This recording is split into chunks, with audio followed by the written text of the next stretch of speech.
Et on passe à notre chronique, on en parle. Un sujet très commenté cette semaine, François-Xavier. La CPI est-elle encore crédible après le bras d'honneur d'Omar El-Béchir en Afrique du Sud? Vous avez été très nombreux à réagir sur notre page Facebook.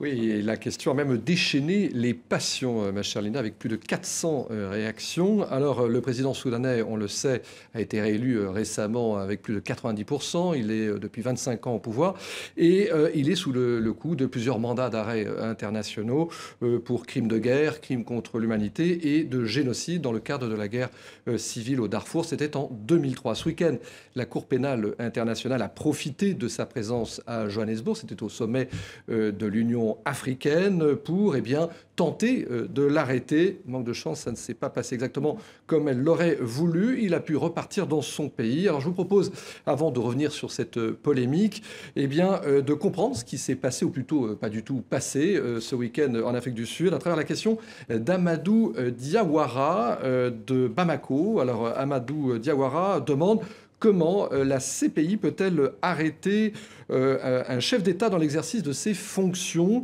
Sédik Abba, en effet, c'est la première fois que la CPI tente de mettre la main sur un président en exercice. Il y a un peu une double question dans celle d'Amadou. En gros, quels sont les moyens de la CPI et à quoi ça sert? Non, la CPI a des moyens juridiques, à savoir le traité de Rome, qui fait qu'un chef d'État est injusticiable comme un autre. Le traité de Rome évacue l'immunité de juridiction, le privilège dont jouissent les chefs d'État. Un chef d'État est justiciable comme un autre. Deuxième chose, le traité de Rome qui consacre la CPI consacre également la compétence universelle. C'est-à-dire quel que soit l'endroit du monde où un crime contre l'humanité ou un crime a été commis, la CPI est compétente. Que le crime soit commis au Darfour, qu'il soit commis au Guatemala, qu'il soit dans n'importe quelle partie du monde. Donc ce sont les instruments juridiques en la possession de la CPI. Mais la faiblesse de la CPI en même temps, c'est qu'elle n'a pas une police judiciaire à elle. Elle est à la merci des États. La CPI ne peut pas envoyer aujourd'hui une force armée, une force de police pour procéder à l'arrestation de Omar El-Béchir. Elle est obligée de compter sur la bienveillance de la justice soudanaise ou sur la bienveillance de la justice sud-africaine ou un autre pays tiers lorsque le président soudanais se déplace. Donc, c'est ça qui fait à savoir la force et la faiblesse de la CPI. Oui, alors les moyens de la CPI sont dissuasifs, elle peut faire peur, mais finalement, François-Xavier, son pouvoir d'action est assez limité. Oui, effectivement, Lina, et je vous lis à ce propos la réaction de Dabi Dembélé. Alors, il est d'Oran en Algérie. Alors, il ne cache pas sa déception concernant le refus des Sud-Africains de livrer le président soudanais. Et il dit: suite à l'affaire Omar El-Béchir, l'Afrique du Sud sort-elle affaiblie face à la CPI? Oui, l'Afrique du Sud s'est dit qu'en tant qu'État membre de la CPI, était a priori obligé d'arrêter le président soudanais et de le remettre à la CPI. C'est exact en vertu de l'accord, puisque l'Afrique du Sud est partie, elle a signé le traité de Rome. En théorie, elle devait se conformer elle devait procéder à l'arrestation du président El-Béchir et le remettre à la disposition de la Cour pénale internationale.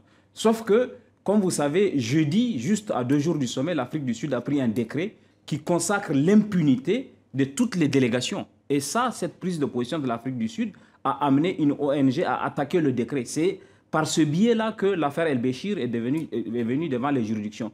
Il faut savoir aussi qu'il existe une résolution de l'Union africaine qui demande aux États africains de ne pas coopérer avec la CPI pour procéder à l'arrestation d'un chef d'État en exercice. Et comme vous savez, aujourd'hui, c'est une Sud-Africaine, Mme Zuma, qui est à la tête de la commission de l'Union africaine.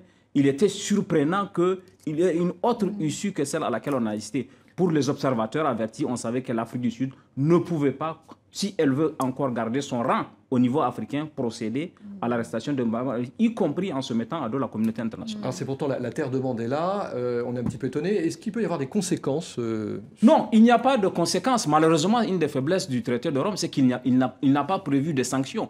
Il n'y a pas d'autres conséquences que les protestations qu'on peut faire, que les récriminations qu'on peut faire. Et comme vous savez, l'Afrique du Sud est quand même la deuxième puissance économique sur le continent après le Nigeria. Elle ne craint pas des sanctions. Elle a une capacité qui lui permet d'éviter ce qui s'est passé au Malawi. Le Malawi, par exemple, qui est un pays faible, a dû renoncer à accueillir le sommet de l'Union africaine en 2013 parce qu'il ne pouvait pas ne pas arrêter El-Béchir et se mettre à dos le reste de l'Afrique. Il a eu peur des sanctions et a décidé de ne pas abriter le sommet. C'est pour ça, François-Xavier, que plusieurs internautes ont l'impression que la CPI s'acharne sur les Africains et seulement sur les Africains. Et oui, car depuis sa création en 2002, la CPI, il ne faut pas confondre avec le tribunal pénal international, qui s'est occupé principalement des faits de guerre en ex-Yougoslavie. On se souvient du procès de Milosevic, aussi du serbo-bosniaque Karadzic. Eh bien, la CPI a ouvert une procédure d'enquête dans 7 cas, et tous étaient en Afrique. Alors, la question que posent à nos internautes, Abdelkader Boukar d'Abéché au Tchad, c'est pourquoi la CPI ne fait que juger les dirigeants africains et non les occidentaux et les orientaux. Puis il fait une petite blague, il dit ça devrait s'appeler la CPA plutôt que la CPI, c'est-à-dire la Cour pénale de l'Afrique. Son jugement n'est pas totalement inexact. Jusqu'ici, l'ensemble des enquêtes qui ont été conduites à terme, qui ont fait l'objet d'une programmation en termes d'audience, sont des enquêtes qui concernent les pays africains. Donc, il s'est répandu chez les Africains le sentiment que c'est une justice qui leur est dédiée. Et ce n'est pas faux, puisque lorsqu'on regarde ailleurs qu'en Afrique, des crimes contre l'humanité ont été commis, notamment en Irak, notamment dans les territoires palestiniens. Et là, on voit que la CPI ne fait rien. Donc, il y a ce sentiment. Mais en même temps, à côté de ce problème, la solution n'est pas un retrait de l'ensemble des pays africains de la CPI. Il faut que les pays africains construisent des juridictions crédibles qui permettent de juger les dirigeants, et aujourd'hui, ce n'est pas le cas. Merci pour cette analyse, Seydi Kaba. Merci François-Xavier, et merci à vous pour vos nombreux commentaires et réactions sur notre page Facebook.